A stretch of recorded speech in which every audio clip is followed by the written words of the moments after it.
Yes, Kenya. Tamu sana, tamu sana, tamu sana, yes. Wonders of the world will never cease to happen. William Ruto is currently in Germany, and from what he has posted through his social media accounts, he has borrowed an additional 2.4 trillion Kenya shillings, and is very proud about that. And that's a little bit interesting because William Ruto is on record saying his government is not to borrow. And he has been adding more and more taxes because his government will not borrow. Today, he's boasting in Germany of having received 2.4 trillion Kenya shillings. As it is, William Ruto has already borrowed 1.6 trillion. If you add that to 2.4 trillion, in just under 1 year, William Ruto has borrowed 4 trillion Kenya shillings. Let's have a look at Ruto's post about 3 hours ago. William Samoei Ruto. Kenya is indebted to the financial and technical support that the World Bank and the International Monetary Fund continue to extend to us. We are especially grateful to the institutions for their latest assistance. Kenya shillings 1.8 trillion and Kenya shillings 687 billion respectively, which will rebuild our buffers, tame inflation, and debt vulnerabilities. This support will help Kenya withstand shocks, accelerate the bottom-up economic transformation agenda, and advance our long-term, robust, and inclusive growth.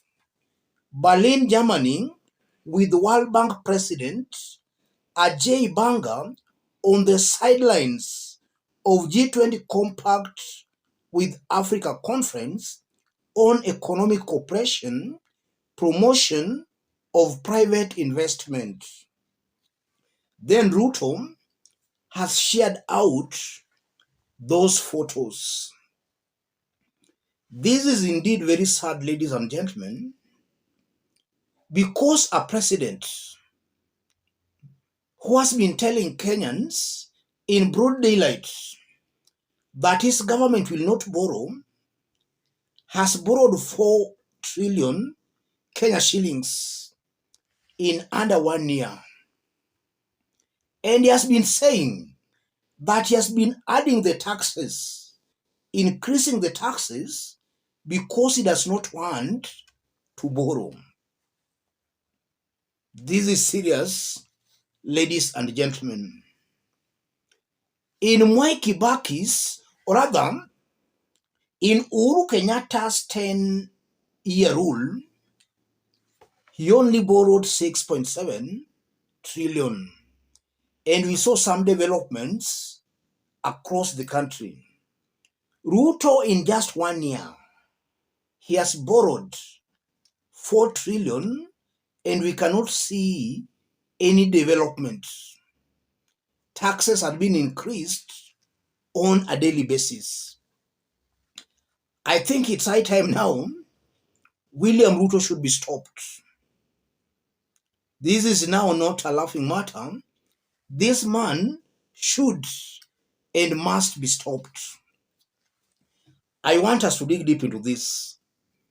If you are watching us, but you have not yet subscribed, subscribe, give this video a like.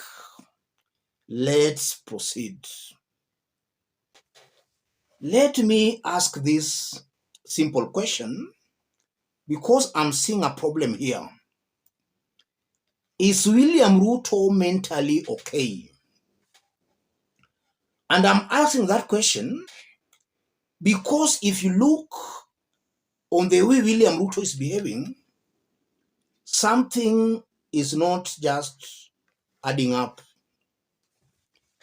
The same person who has been attacking the previous regimes, especially Uhuru Kenyatta's government, for having borrowed massively.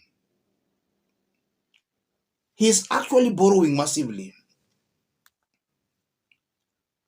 Is William Ruto okay? That's an issue that Kenyans should now take seriously. Is this man okay? Serikali yangu haitakopa pesa. That's why we are adding more taxes. I think Kenyans should do William Ruto a favor by calling for his impeachment. If that can't work, Kenyans should do William Ruto a favor by voting him out in the next election. I believe Ruto has got some problems. He's not okay at all. Almost everything he says backfires badly or turns out as the opposite. Currently, we have the El Nino rains. William Ruto told Kenyans that Mungu alifanya majabu, hakuna El Nino. So even the plans that had been laid out to combat the negative effects of El Nino, such plans were abandoned, and you are seeing the repercussions. Kenyans are dying of El Nino. Instead of William Ruto apologizing to Kenyans, he behaves as if nothing is wrong. He doesn't care at all. He misled Kenyans. Kenyans are dying. He sees no need of taking that responsibility. If possible, to resign for cheating Kenyans on El Nino. He sees no problem with that at all. 17 billion Kenya shillings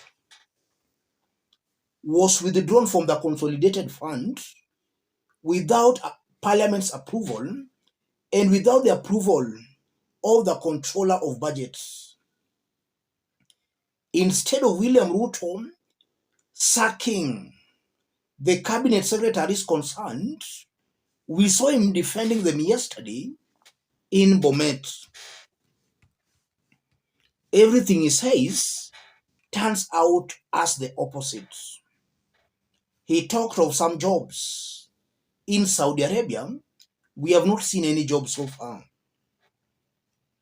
He talks of some 200,000 jobs in Germany. We are not seeing those jobs. On this, sometimes it becomes very hard to believe what William Ruto is saying. You can't even tell whether this is a lie or he's talking the truth. It's very hard to actually understand what Ruto is saying. But if this is true, then William Ruto is in a collusion with the World Bank, IMF, to kill Kenya. This country is going to the dogs. These debts are just getting too much. In under 1 year, he has borrowed 4 trillion Kenya shillings. And the members of parliament, parliamentarians, are silent, they're quiet. Ruto is a wonderful candidate for impeachment. His continued stay as the president is killing this country economically. With the kind of corruption we are seeing in this government, this 4 trillion already already has borrowed 1.6 trillion. This new 2.4 trillion Kenya shillings is going to be squandered. Kenyans will not see any serious development on this. And with the Kenyan shillings losing value each passing day, this debt, the kind of interest we are going to pay on this, Kenyans will find life more and more difficult. Something has to be done, ladies and gentlemen. Let me stop it there. If you are watching us, but you have not yet subscribed, subscribe, give this video a like. If you want to support us for our channel to continue growing strong and stronger, contact me through that number below, or feel free to channel your support to that number. Let's meet in our next analysis. Thank you.